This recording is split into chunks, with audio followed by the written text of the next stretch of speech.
Hello students, कैसे हैं आप सब। आशा करते हैं आप सब बहुत ही अच्छे से होंगे। आज इस वीडियो के माध्यम से हम लोग क्लास 11th फिजिक्स के एनसीईआरटी टेक्स्ट बुक का second chapter unit and measurement के एक्सरसाइज को सॉल्व करना सीखेंगे। तो आइए इसमें देखते हैं। सबसे पहला क्वेश्चन है 2.1 फिल इन द ब्लैंक्स। उसमें भी 4 पार्ट्स दिए हुए हैं। पहला पार्ट है ए। तो आइए क्वेश्चन नंबर ए को सॉल्व करते हैं। इसमें दिया हुआ है कि the volume of a cube of side 1 centimetre is equal to dash metre cube. तो सबसे पहले किसी भी क्वेश्चंस में हम लोग कीवें लिखने का आदत बनाएं। ए क्वेश्चन में हमें दिया है साइड ऑफ अ क्यूब जो कि है 1 सेंटीमीटर। इसे हम ए नाम दे रहे हैं। हमें फाइंड करना है वॉल्यूम, इसे हम वी नाम दे रहे हैं। हमें पता है वॉल्यूम का फॉर्मूला क्या होता है। तो volume V is equal to side का क्यूब होता है। साइड का क्यूब मतलब कि ए का क्यूब। ए हमारा क्या है 1 सेंटीमीटर। तो 1 का क्यूब 1 आ गया और यहाँ आ गया सेंटीमीटर क्यूब। लेकिन हमें आंसर तो मीटर क्यूब में चाहिए। तो हम लोग क्या करें, हम सभी को पता है कि 1 metre is equal to 100 centimetre होता है। अब 1 सेंटीमीटर में 1/100 मीटर हो जाएगा। इसको हम लोग इस वाली वैल्यू में रख देंगे। तो हमारे पास 1 सेंटीमीटर क्यूब है। अब सेंटीमीटर की जगह हमें रखना है मीटर।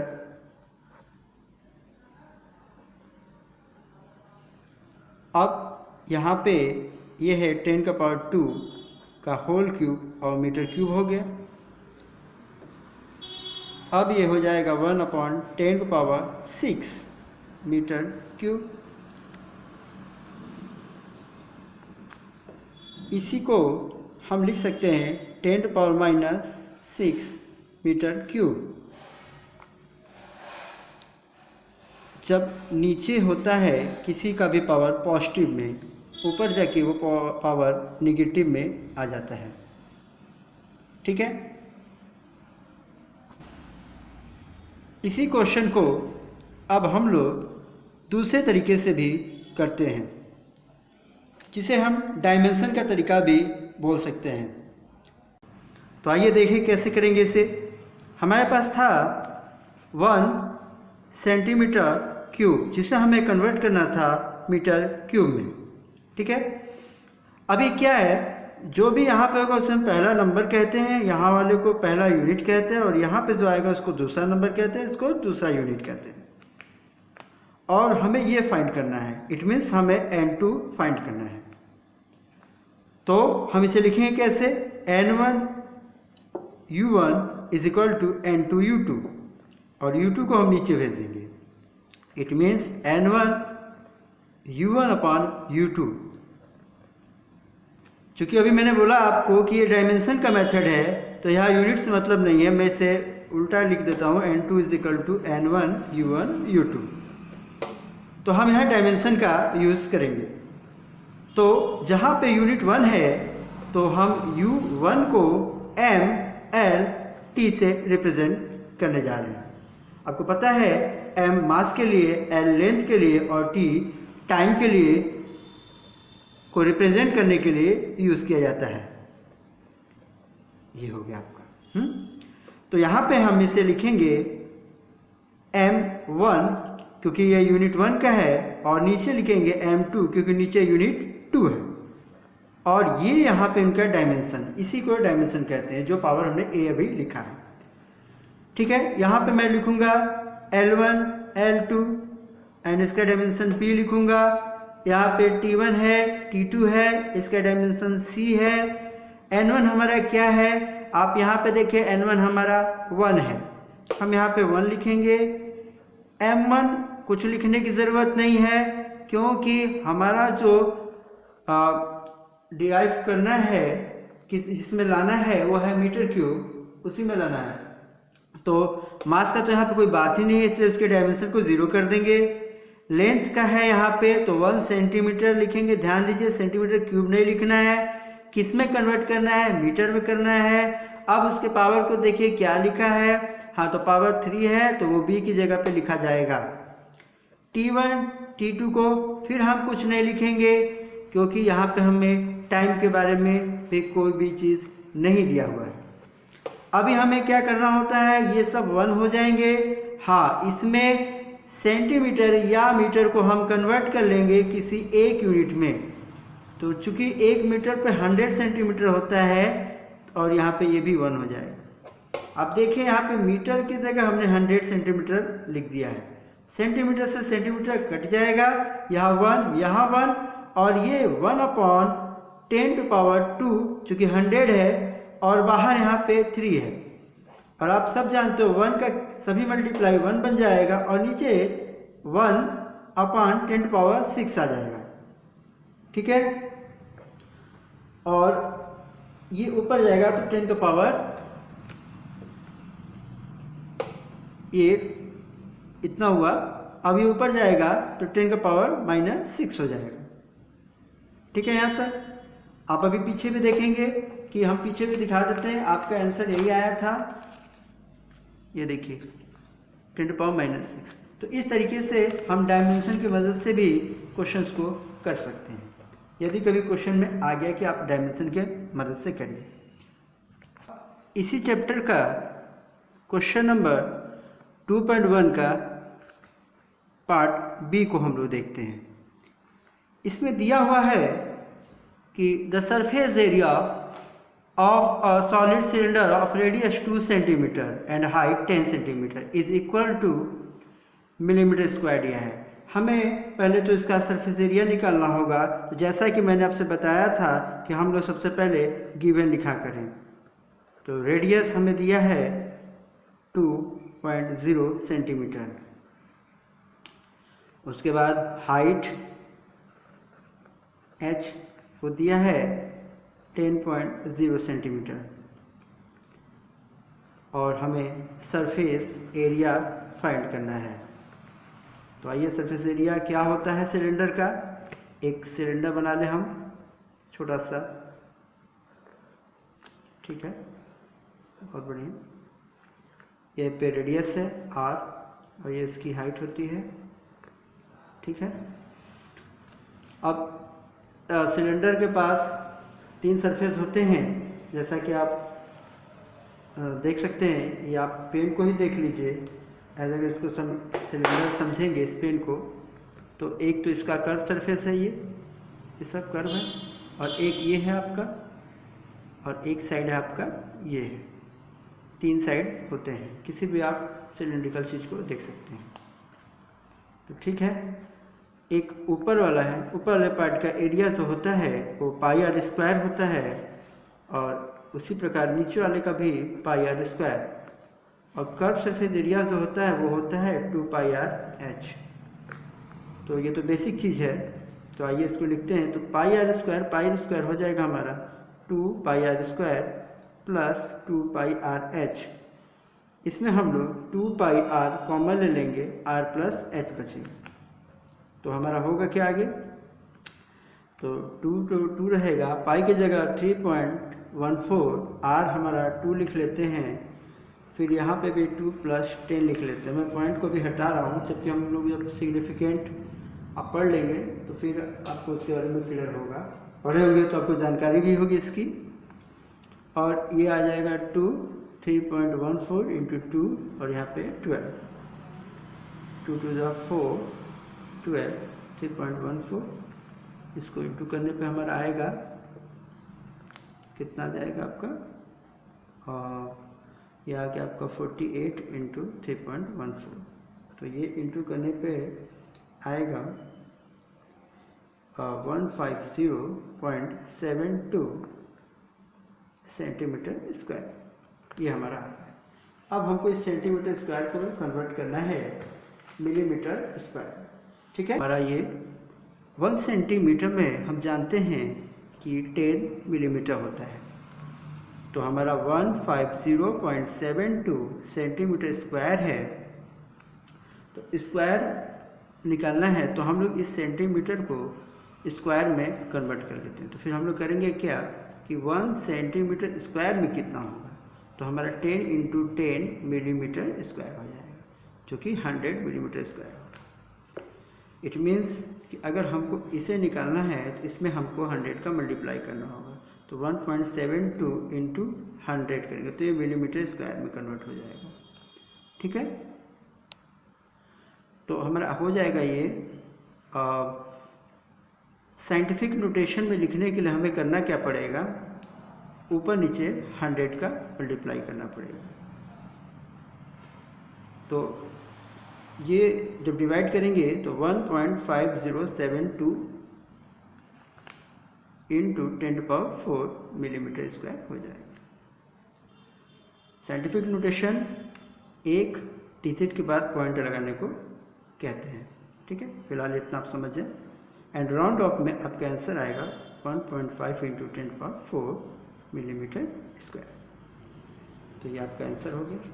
अब इसी क्वेश्चन को हम लोग डायमेंशन के मेथड से करेंगे। कैसे, देखिए 150.72 सेंटीमीटर स्क्वायर को हमें कन्वर्ट करना है मिलीमीटर स्क्वायर में। तो हम यहाँ पे करेंगे क्या, इसको हमने बोला था आप N1 मानेंगे, इसको यूनिट 1 मानेंगे, इसको N2 मानेंगे, इसको यूनिट 2 मानेंगे। तो हमें तो ये फाइंड करना है, तो इसको उधर भेज देंगे, माने N2 एक साइड हो गया और N1 U1 अपॉन में U2 आ गया। फिर हमने बोला आपसे कि इसको हमको लिखना होगा M1 upon M2, L1 upon L2 और T1 अपॉन T2, और यहाँ पे A होगा, B होगा, C होगा। चूँकि इस क्वेश्चन में भी आप एक बात देखेंगे कि हमको मास का कोई ज़रूरत नहीं, मैं इसको यहाँ पे कर रहा हूँ अब। तो यहाँ पे आप देखेंगे N2 इक्वल टू हो जाएगा N1, ठीक है। और यहाँ पे आप देखेंगे कि मास M1 है, M2 है, इसका पावर 0 लिख रहा है, लेकिन L1 में मैं लिखूँगा यहाँ पे 1 सेंटीमीटर और यहाँ लिखूँगा 1 मिलीमीटर, क्योंकि हमको मिलीमीटर में कन्वर्ट करना है। और यहाँ पे मैं लिखूँगा पावर, क्योंकि हमको यहाँ पे देखिए क्या ये पावर जो दिया होता है वो यहाँ पे लिखा जाता है, और यहाँ पे आएगा आपका T1 T2, जो कि यहाँ पे 0 होगा क्योंकि टाइम दिया नहीं है। और N1 की जगह हम लिखेंगे 150.72 और M ये वाला 0 हो गया। और यहाँ पे हम लोग क्या करेंगे, मैंने बोला ना सेंटीमीटर को या तो मिलीमीटर में कर ले या तो मिलीमीटर को सेंटीमीटर में कर ले, आपको जो अच्छा लगे, बस साइन दोनों का सेम होना चाहिए ताकि कट सके। तो अभी आपका 150.72 इंटू 10 का स्क्वायर है, तो ये हो जाएगा आपका 10⁻2 के, बाकी 1 तो हट गया सब, ठीक है। अभी इसमें क्या करते हैं, ऊपर नीचे हम लोग मल्टीप्लाई करते हैं 10 के पावर 2 का, और अपॉन में भी 10 के पावर 2। ऐसा इसलिए किया जाता है ताकि ये इस फॉर्म में आ जाए आपका 1.5072 इंटू 10⁴, साइंटिफिक नोटेशन में आ जाए तो 1.5 into 10⁴, this is your required answer. इस तरीके से आप डायमेंशनली भी इसको कर सकते हैं। अब क्वेश्चन नंबर 2.1 का पार्ट सी को किया जाए, तो 2.1 पार्ट सी को करते हैं, ठीक है। तो इसमें आपको दिया है एक व्हीकल है, मूविंग कर रहा है with speed of 18 kilometre per hour, covers distance metre in 1 second. तो आइए इससे सीधा सीधा ये बोल रहा है कि 18 किलोमीटर पर आवर को हमें कन्वर्ट करना है मीटर पर सेकेंड में। तो एक तो हम पहले जनरल मेथड से कर लेते हैं। कैसे, हम देख रहे हैं कि 18 किलोमीटर पर आवर है, तो हम 18 इंटू किलोमीटर में आपको पता है कि 1000 मीटर होता है, और आवर है तो यहाँ पे 60 मिनट एंड देन 60 सेकेंड में कन्वर्ट किए, तो ये आपका चेंज हो गया मीटर में और इधर ये पूरा आपका चेंज हो गया सेकंड में। और अब इसको हम लोग क्या करेंगे, सिर्फ हमें काट पीट करना है। तो 1 2 0 ख़त्म हो गया और 6 3 सा 18 और 3 से गया 2। नाउ ये 2 से ये गया 5, तो हमारे पास 5 मीटर पर सेकेंड। तो बहुत आसान क्वेश्चन था ये आपका, 5 मीटर पर सेकेंड आंसर हो गया। नाउ अब इसी क्वेश्चन को हम लोग डायमेंशन के मदद से करते हैं। तो 2.1 का हम लोग क्वेश्चन नंबर सी देख रहे थे। तो इसमें आपको दिया है 18 किलोमीटर पर आवर को हमें कन्वर्ट करना है मीटर पर सेकंड में। तो जैसा कि हमने बताया कि आपका N1 है और ये आपका यूनिट 1 है और ये आपका N2 है और ये यूनिट 2 है, ठीक है। तो हमें करना क्या है कि N2 को कन्वर्ट कर देना है इस तरीके से। अब ये तो आप लोग को क्लियर हो ही गया होगा कैसे करना है। फिर यहाँ पे N1 हमारा 18 है और हम मास को लिखेंगे M1 M2 L1 L2 and T1 T2। तो यहाँ मास तो हमारा A है, B है और C है। ये सब डायमेंशन रिस्पेक्टिवली है मास के, लेंथ के और टाइम के, ठीक है। अभी इसको यहाँ मैं कर रहा हूँ तो N2 यहाँ पे 18 हो गया है N1 और यहाँ पे मास M1 M2 लिखेंगे, लेकिन इसके पावर को 0 लिखेंगे क्योंकि यहाँ पे मास का कोई बात नहीं है। अच्छा, डिस्टेंस जो लेंथ हमारा वो 1 किलोमीटर है, इसको कन्वर्ट करना है मीटर में और पावर क्या है किलोमीटर की 1 है। टाइम में अगर हम बात करते हैं तो टाइम का है 1 आवर, जिसको कन्वर्ट करना है 1 सेकेंड में और यहाँ पावर क्या है -1 है। तो ये 18 हो गया और ये 1 हो गया। किलोमीटर को जब करेंगे तो 1000 मीटर अपॉन में 1 मीटर, पावर चूँकि 1 है यहाँ पे 60 × 60 कर देंगे, कन्वर्ट किए सेकंड में। नीचे सेकंड है आपका, यहाँ पे आपका पावर क्या हो गया है -1 है। क्यों -1 है आप यहाँ देख लीजिए, -1 इसलिए, ठीक है। यहाँ पे भी -1 है। अभी यहाँ 18 है, यहाँ 1 है। अब ये क्या हुआ, मीटर से मीटर कट गया, ये आपका हुआ 1000 और यहाँ पे देखिए चूंकि माइनस है तो आप सब जानते हो सेकंड सेकंड कटेगा, 1 अपॉन क्या होगा 60 × 60। अभी ये 0 से 0 गया, 0 से 0 गया है और ये 6 3 3 से ये 2 बार में एंड 2 से ये 5 बार में गया। तो आपके N2 क्या है 5 आया, तो हम यहाँ पे N2 5 लिखेंगे। देखिए आंसर हमारा वही आया, लेकिन मेथड क्या था, डायमेंशन का था। आई थिंक आपको ये समझ में आ गया होगा। तो आइए क्वेश्चन नंबर डी। तो अब आइए देखते हैं क्वेश्चन नंबर डी। तो डी में हमें क्या क्या गिवन है हम इसे लिख लेते हैं। हमें दिया है 2.1 का क्वेश्चन नंबर डी जो है उसमें दिया है रिलेटिव डेंसिटी। तो रिलेटिव डेंसिटी RD से हम इसे दिखा देते हैं और ये आपको दिया है 11.3 दिया है, ठीक है। और हमें निकालना है density, we have to find density. इसको हम डी से दिखा देते हैं क्वेश्चन मार्क।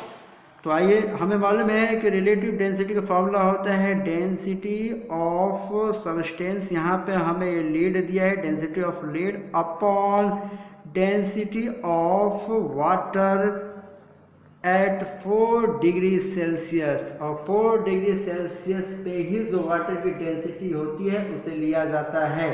अब 4 डिग्री सेल्सियस पे ही क्यों लिया जाता है, क्योंकि 4 डिग्री सेल्सियस पे वाटर अपने पूरे सॉलिड फॉर्म में होता है। और इसके बारे में ज़्यादा जानकारी अगर आपको लेना है तो आप कमेंट में अपना फ़ोन नंबर या व्हाट्सएप नंबर दें, हम उस पर आपको सेंड कर देंगे पूरा इन्फॉर्मेशन, ठीक है।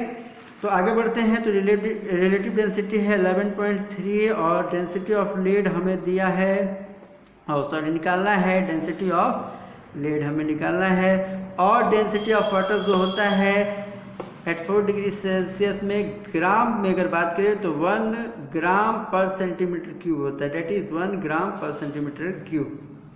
याद रखिए ग्राम में, मैं सीजीएस यूनिट में, ठीक है। तो यहाँ मैं 1 लिखता हूँ ग्राम पर सेंटीमीटर क्यूब, जो उधर जाएगा। तो डेंसिटी ऑफ लीड हमारा जो निकल गया वो 11.3 ग्राम पर सेंटीमीटर क्यूब निकल गया, ठीक है। ये हमारा आंसर आ गया, ठीक। अभी हमको क्वेश्चन में सेकंड दिया था कि ग्राम पर सेंटीमीटर क्यूब में और या फिर केजी पर मीटर क्यूब में निकालना है, ठीक है। तो एक बार हम केजी पर मीटर क्यूब में भी निकाल लेते हैं। तो केजी पर मीटर क्यूब में निकालने के लिए हम क्या करेंगे, फिर से 2 मेथड यूज़ करते हैं। एक जनरल मेथड पहले यूज़ कर लेते हैं। तो जनरल मेथड में कैसे करेंगे, तो हमारे पास है 11.3 ग्राम पर सेंटीमीटर क्यूब है। तो इसको कन्वर्ट करेंगे तो 11.3 ग्राम की जगह हम केजी लाएंगे। तो आप जानते हैं कि 1 ग्राम इज इक्वल टू क्या होता है 1/1000 kg। एंड सेंटीमीटर की जगह हम लिखेंगे तो क्या लिखेंगे, सेंटीमीटर की जगह मीटर लाना है तो 1/100 लिखेंगे मीटर, ठीक है। तो यहाँ पे पावर 3 भी है, क्योंकि 1 सेंटीमीटर में 1/100 मीटर होता है, ठीक है। तो अभी क्या हुआ 11.3 है 1/10⁻³ हो गया ये, और ये हो जाएगा 1/10⁻² है और यहाँ -3 हो गया है, ठीक है। अभी क्या यहाँ पे 11.3 इंटू 1/10⁻³ है और ये हो जाएगा 1×10⁻⁻6 हो जाएगा। फिर 11.3 इंटू 10⁻⁻6 है, यहाँ पे +3 हो जाएगा, क्योंकि अगर सेम बेस होता है तो पावर प्लस हो जाते हैं। तो 11.3 इंटू 1/10 क्या हो जाएगा -3 होगा। अब ये ऊपर जाएगा तो आप खुद समझ सकते हैं कि क्या होता है 11.3 इंटू 10⁻³ हो जाएगा। ये आपका kg/m³ में आ गया। This is your required answer in kg/m³। But अगर हम इसको डायमेंशनली करना चाहें तो आइए देखिए इसको कैसे करेंगे। फिर हम वही अपनाएंगे नियम, क्या है हमें दिया है कि हाँ 11.3 ग्राम पर सेंटीमीटर³ करना है, ठीक है। इसको हमको करना है kg/m³ में। तो हमने इसको बोला N1, इसको बोला U1 और इसको बोला N2, इसको बोला U2, ठीक है। तो N2 इज इक्वल टू हो जाता है N1 U1 U2। इसको तो आप एकदम याद कर लीजिए इस फॉर्मूले को। खुश रहे, अपना ख्याल रखें, गुड बाय, टेक केयर।